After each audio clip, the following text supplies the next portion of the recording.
Hi. Patricia Lynn Johnson, or P. Lynn Johnson. Yeah, age old. I grew up in a really small town in southern Saskatchewan. And it was awesome. And so we had ice for about 8 or 9 months of the year, so I would skate, and I was a figure skater, and because girls couldn't play hockey, otherwise I would have played hockey. Yeah, and then kind of just growing up in sort of small town Saskatchewan, and moved to the big city, which was Moose Jaw. Yeah, and yeah, I think I always kind of had a thing about wanting to perform, but I didn't get that that was at all possible. That was just not in my peripheral vision at all. But I guess I performed through sports, so I played on all the sports teams, and that was awesome. I loved being in front of people. Yeah, and then I moved and did my thing, and well, because I lived in Kamloops, that's where my husband and I met, and I have a very good friend there, so her parents moved there, so I was kind of in between things, and she moved there, so I went, okay, I'm moving there, and stayed with her family, and then my girlfriend Joy and I got a place together, yada yada. And then so when my husband and I partnered up, and then we decided we were going to go to Vancouver because he wanted to finish his degree. And I said, okay, I want to do one of two things. I either want to be in finance or in acting, whatever comes first. Because I worked in the library at Caribou College there, because I went to school. I've always gone to school. And she was a stockbroker, and I thought, oh, what a cool thing to do, because I've always had an interest in finance. So when we moved to Vancouver, I said that either one or two, so I interviewed and got a job in a brokerage firm, and then just kind of moved up. Worked on the institutional desk, which was, that's kind of where you want to work in a brokerage biz, because that's where all the big trades take place. There wasn't any other woman that did what I did, and it was tough. It was really, really hard. Didn't get a lot of support from other people. In my office, it sort of got support, but in the Toronto office, no. I had this epiphany. I was a stockbroker, and somehow looked at my age and went, wow, time is moving. So why aren't I not doing what I really want to do, which was act? So I kind of jumped into it, set myself up, so I planned it for a year. So I saved all my money for a year, and then knew that I didn't have to work for a couple years. And then I just started acting, taking classes, and was part of a theater troupe, and we toured around the Lower Mainland, and it was all original stuff. Took any class I could get my hands on or enrolled into, and kind of got into the business in Vancouver the same time that the business was really starting to expand. Cannell moved here, and 21 Jump Street, and of course Beachcombers was still going. Yeah, and sort of Vancouver was discovered at that time, so the business really took off, so it was great timing for me. My husband, we've been together for a long, long time, and had both my kids, and that was never ever in my plans either, but it was like, yeah, let's have a kid, let's have a child. So my son was born, and then it's like, well, he can't be an only child, so we had my daughter. Well, it was, I'm not going to say easy, because I don't know if parenting came naturally to me, but I had my mom, so it was much easier than many people experience, being able to do everything all at once. So it was, I mean, some juggling, some fancy juggling for sure, but I always had my mom. When Michael Dunahee was taken, and he was a 4-year-old boy, when my son Connor was 3, and Michael Dunahee was taken over in Victoria and never found again. That rocked my world. That changed everything for me.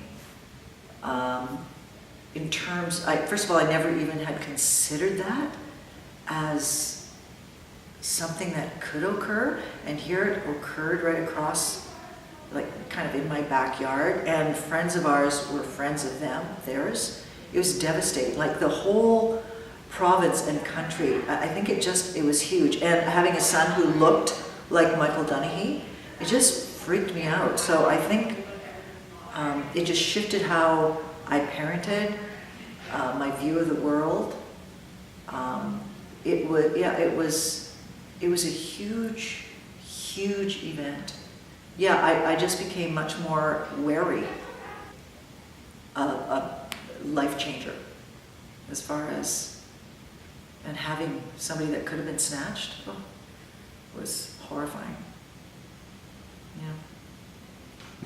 Probably the biggest shock of my life was the passing of my sister-in-law, unexpectedly. She'd gone, who was my best friend, and I mean, she was a huge part of our family. Yeah, because she'd gone in for a gallbladder operation and died. So that was just, what? Just completely out of the blue, in terms of like someone I could touch and feel and have be a daily part of my life. That was a big shock, probably the biggest. Out of the blue, no warning, zero. A gallbladder operation. Nobody dies from a gallbladder operation. I don't actually look at the struggle part of it. It's kind of not what I do. I kind of look at what needs to be done, and so it's like, all right, let's figure out a way to do that. I can't lament in what doesn't work. Can't do it. Yeah, it's like, oh, you don't have enough money to buy that? Well, then I guess you better figure out a way to get the money if you really want it. So then you get a job, or 2 jobs, or 3 jobs. Yeah, so no, I don't view it as a struggle. Mm-mm. Mm-mm. No, it's like, look at it, what has to be done to get what you want, and then you fix it. I think professionally, just that I've hung in, and I continue to go to class, I continue to work to explore, it's interesting, number one. It's really interesting. That always just seems to be what shows up. If I see something that isn't working, then it's like, well, how do we make that work? How can we shift that? So I think there's just a lot of inner exploration that is just automatic. I can't imagine not doing that. Figuring out like what the dis-ease is and how to kind of shake it. Because I really like fun and ease and peace. So that's what I move towards. I would also teach acting. I got involved with who's become a very good friend, and she was a teacher, and she said, well, why don't you take some, do some classes for me? And so did that, and then it just kind of expanded and kept going, and I got a call 12 years ago from Jane Still, who was a costume designer that I'd worked with on many, many shows, and her husband had been in my class, and they needed somebody up here, so he said, call P. Lynn. So she did, and I ended up coming to take over for somebody who was sick, and that person never came back, and I was asked to stay, and so it's like the rest is history. So here I am. But it feels like I have more time, so I take on more. The acting is been great, because last year I sort of popped into a new category, I think, as far as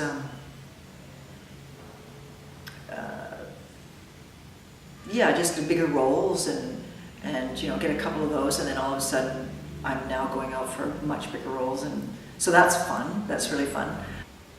So I don't know. I mean, I've taken up gardening, so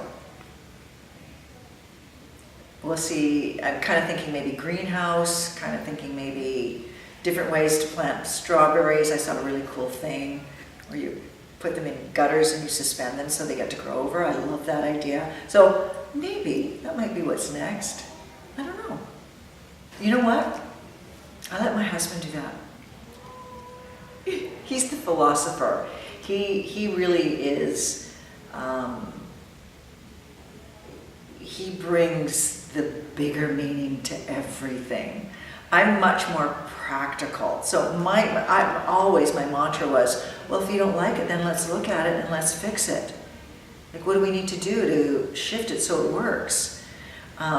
Whereas my husband would be into the existential view, dialogue. That's not my thing.